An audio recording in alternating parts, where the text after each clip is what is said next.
Bonjour à toutes et à tous, bienvenue dans cette émission Épistéo. Aujourd'hui avec le philosophe Alexis Masson, nous allons nous interroger sur la question de l'expérience religieuse. Est-ce que le christianisme inclut dans sa définition l'idée de spiritualité, d'expérience religieuse, d'expérience mystique? Alors où est-ce que justement ce côté expérience est réservé à des croyances plus ésotériques, plus à la marge? Alors justement, pour commencer cette réflexion, un petit peu de définition, qu'est-ce que c'est qu'une expérience religieuse?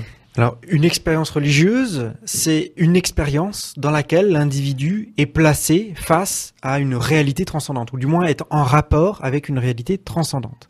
Alors, il s'agit d'un phénomène qui est tout à fait universel, parce qu'on retrouve des témoignages d'expériences religieuses dans toutes les religions. Pas une seule religion n'est sans contenu ou sans témoignage d'expériences religieuses. D'autre part, c'est un phénomène qui est très divers.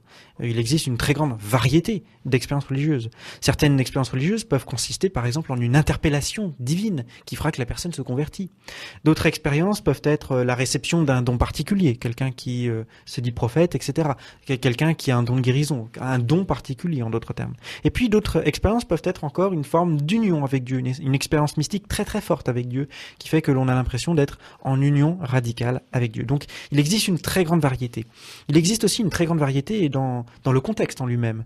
Une expérience religieuse peut être dans un contexte collectif, ou il peut être dans un contexte individuel. Il peut être interne ou externe à la conscience. Autrement dit, l'expérience religieuse est un phénomène qui est relativement universel et qui connaît une très grande diversité. Alors effectivement, tu l'as dit, différentes religions se fondent notamment sur des expériences religieuses. Mais alors imaginons maintenant une apparition ici dans ces locaux, dans cette radio. Est-ce que ça serait la preuve, justement cette manifestation, cette expérience religieuse, ça serait la preuve de l'existence de Dieu ou non ? Alors c'est vrai que certains philosophes pensent ainsi, c'est-à-dire que quand il y a une expérience religieuse, eh bien cela prouve l'existence de Dieu. On a par exemple dans la philosophie analytique, on a William Wainwright qui pense que quand on perçoit quelque chose, eh bien on peut légitimement être amené à penser que la chose existe. Si je vois un arbre, eh bien je pense que l'arbre existe.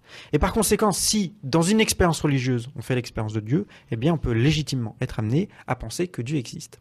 Alors on pourrait se dire, oui mais quand même, dans une expérience religieuse, c'est un type d'expérience relativement particulier tout de même. C'est pas une expérience comme en fait le sens commun. Et donc par conséquent, on pourrait être amené à poser la question de la crédibilité de ce type d'expérience.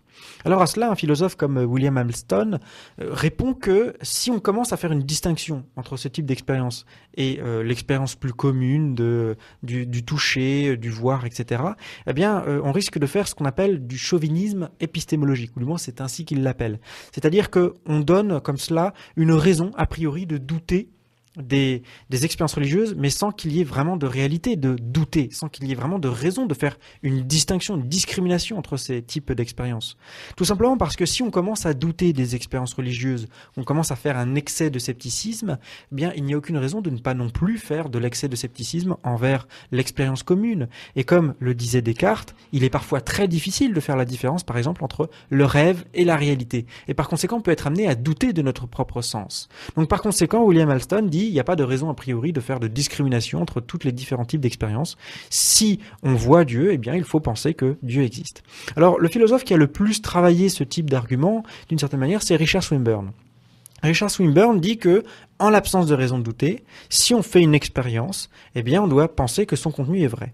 Mais il dit aussi que si on a un témoignage d'une expérience, en l'absence, là encore, de raison de douter, eh bien, on doit aussi l'admettre. Et par conséquent, dans la mesure où il existe des expériences religieuses, on doit penser que Dieu existe. Et dans la mesure où il existe des témoignages d'expériences religieuses, eh bien, tout le monde doit penser que Dieu existe, même si personne, ou si peu de monde a fait en soi une expérience religieuse. Alors cependant, il y a certains philosophes qui ont pris le contre-pied de cette position. Donc eux affirment que l'expérience religieuse quelconque ne prouve rien, ne prouve pas l'existence de Dieu. Alors quels sont leurs arguments ? Effectivement, il y a un certain nombre d'arguments qui vont dans le sens opposé et ils sont aussi tout à fait sérieux. On a par exemple un premier argument qui me semble le plus important, c'est que l'expérience religieuse n'est jamais une expérience de Dieu lui-même. Pourquoi ? Parce que Dieu est transcendant, Dieu est infini, Dieu est hors du temps et hors de l'espace. Or, quand on fait une expérience, on fait forcément l'expérience de quelque chose qui est fini, qui est dans le temps, qui est dans l'espace. Autrement dit, toute expérience n'est jamais l'expérience de Dieu, mais l'expérience, peut-être, pourquoi pas, d'un signe, d'une manifestation, mais non de Dieu lui-même. Par exemple, quand Moïse est devant le buisson ardent, ce qu'il voit, c'est un buisson qui est enflammé. Il ne voit pas Dieu directement lui-même. Et donc, son expérience en tant que telle se limite au fait de voir un buisson qui est enflammé et non pas de voir directement Dieu lui-même. Le second problème, c'est qu'il n'y a pas vraiment de critères empiriques qui nous permettent de distinguer Dieu plutôt qu'une autre entité spirituelle. Si on admet l'existence de Dieu, eh bien on peut aussi penser que d'autres types d'entités spirituelles existent. Et alors là, toute la difficulté, c'est de savoir comment est-ce qu'on fait pour reconnaître Dieu plutôt qu'autre chose. Par exemple, si on dit qu'il y a plusieurs entités spirituelles, il pourrait y avoir Dieu et pourquoi pas le diable. Et le diable peut se faire passer pour Dieu. Admettons qu'on fasse une expérience particulière d'un être qui se dise très puissant et que l'on voit cette puissance. Oui, mais ça peut être aussi bien Dieu que le diable. On ne peut pas voir dans l'expérience la différence entre un être qui est très puissant et un être qui, comme Dieu, est infiniment puissant. Parce que là encore, dans l'expérience, on ne peut pas voir l'infini. Enfin, il y a deux autres arguments qui sont plus proprement attachés à la pensée athée. L'un de ces arguments, c'est que on peut parvenir aujourd'hui à expliquer neurologiquement la plupart de ces expériences. Et donc, par conséquent, pose Evan Fales la question suivante, c'est comment est-ce qu'on fait pour faire la distinction entre une crise d'épilepsie et une véritable expérience religieuse, sachant que neurologiquement, les situations sont tout à fait comparables. Et puis il y a un autre argument évidemment soulevé par Michael Martin qui est tout à fait classique. Les différentes religions, les différentes expériences religieuses sont contradictoires les unes d'avec les autres, et par conséquent, est-ce que cela ne nous conduit pas à relativiser la crédibilité de ces expériences? Et du coup, que doit-on conclure justement sur la question de ces expériences religieuses? Que doit-on conclure de notre apparition là au milieu de notre studio qu'on a imaginé tout à l'heure? Est-ce que c'est crédible? Est-ce que ça apporte un soupçon de preuve au moins de l'existence de Dieu? Alors, je pense qu'il faut prendre les expériences religieuses pour ce qu'elles sont. Ni dans l'absolu pour des preuves de l'existence de Dieu, ni non plus pour l'effet de phénomènes de personnes qui seraient un peu déséquilibrées mentalement. Je pense qu'il faut avoir une vision modérée. Alors pourquoi? Eh bien tout simplement parce que si Dieu est amour et si Dieu nous aime, eh bien forcément il sera amené à communiquer envers nous, à nous communiquer, donc par conséquent, il pourra y avoir des expériences religieuses.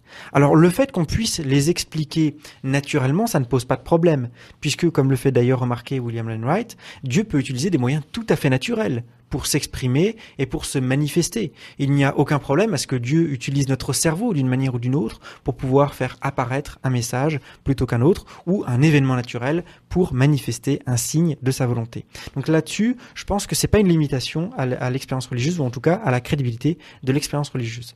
D'autre part, il faudra s'appuyer sur la raison.